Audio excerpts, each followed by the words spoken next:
8 horas da manhã em ponto, o Jornal da Bandeirantes, gente, começa falando sobre o julgamento no Supremo Tribunal Federal a respeito das drogas. Julgamento que foi suspenso ontem após um pedido de vista do ministro Dias Toffoli, da Suprema Corte. O ministro Dias Toffoli pediu mais tempo para analisar o caso. A tendência, segundo as apurações que nós temos, é que o ministro coloque e siga a indicação de outros ministros de que o assunto deve ser resolvido pelo Congresso Nacional e não pelo Supremo Tribunal Federal. A discussão começou em 2015 no Supremo. Por quê? Eu gosto sempre de lembrar esse ponto aqui, que é o ponto inicial da discussão sobre o que os ministros estão debruçados. Foi um caso em que agentes penitenciários encontraram 3 gramas de maconha dentro da cela de um preso que estava no Centro de Detenção Provisória de Diadema. A partir desse caso, de um preso que tinha droga dentro da cela, o Supremo Tribunal Federal começou um julgamento que pode terminar com a descriminalização das drogas no país. O presidente do Supremo, o ministro Luiz Roberto Barroso, falou ontem sobre a discussão. Foi questionado, inclusive, pelos ministros por declarações que deu a respeito dos limites da decisão do Supremo. Vamos acompanhar o que ele disse. Não é a liberação das drogas, não é a legalização. A lei definiu que o usuário não vai para a prisão. Por isso, é preciso que o judiciário diga a quantidade de drogas compatível com o uso para evitar a discriminação de pretos e pobres. Portanto, é disso que nós estamos tratando aqui. Depois dessa fala, ele foi interpelado pelo ministro Alexandre de Moraes. E após um debate ali no plenário, o ministro Barroso reconheceu que se trata, sim, da descriminalização das drogas, o que evidentemente é diferente, por exemplo, de você legalizar. Mas, de qualquer forma, você reduzindo cada vez mais a possibilidade de punição daqueles que são flagrados com drogas na nossa sociedade, você tem um caminho aberto a ser explorado. Esse caminho já é explorado. Quem anda por ruas do Brasil muitas vezes sente cheiro de maconha andando pela rua. E isso, claro, tende a aumentar se o Supremo seguir nessa linha, nessa tendência de descriminalizar o porte e a posse da maconha no Brasil. Lembrando também que no começo desse julgamento o ministro Gilmar Mendes queria um liberou geral. Depois ele modulou essa questão. Há uma grande diferença. Os ministros do Supremo Tribunal Federal estão tentando definir qual é a quantidade.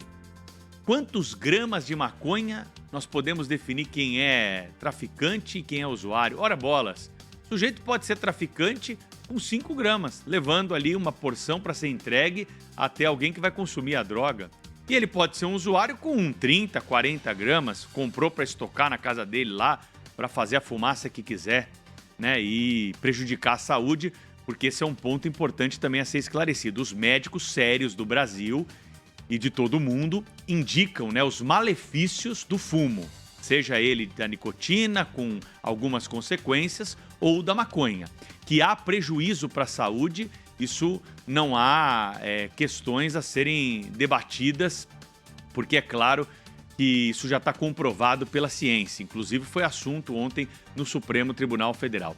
Então, onde que eu quero chegar com essa discussão toda aqui? Muito mais do que discutir a Constituição Federal, os nossos princípios, os ministros se colocaram ali a discutir casos práticos, a efetivamente definir parâmetros daquilo que vai valer para a sociedade, criando normas, adequando normas, alguns momentos ali de lucidez e ponderação, como nos votos dos ministros André Mendonça e Nunes Marques, que acompanharam Cristiano Zanin, estão vencidos até agora. O julgamento está 5-3 e ainda faltam votar os ministros Luiz Fux e também a ministra Carmen Lúcia. Lembrando que o ministro Flávio Dino não vota nesse caso, porque a ministra Rosa Weber votou antes de se aposentar no Supremo Tribunal Federal. Ou seja, o Supremo mostrou nesse julgamento ontem que sentiu o baque da reação do Congresso, que se mobilizou. A Comissão de Constituição e Justiça já prepara o assunto para ser colocado em pauta, dependendo do que vier do Supremo. Nós tivemos uma modulação, mas o triste é acompanhar o ministro do Supremo Tribunal Federal querendo quantificar ali algo que pode, na visão deles, modificar o combate às drogas no país. Os especialistas alertam, não é por aí.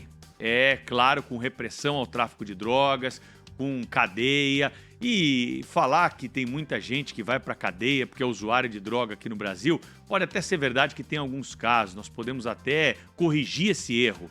Agora, que esse é um grande problema, convenhamos, meus amigos, quantos casos nós não mostramos aqui de bandidos perigosos que não ficam presos no país. Ontem o STJ deu uma prova disso, né? Nós falamos ao longo da programação da Rádio Bandeirantes, a ministra Daniela Teixeira não entendeu que um criminoso de uma organização criminosa importante, apontado pelo Ministério Público, condenado a 15 anos de cadeia pelo Tribunal do Júri, pertencesse à organização criminosa e mais uma vez concedeu um habeas corpus para esse bandido que é denominado aí no mundo do crime como cantor.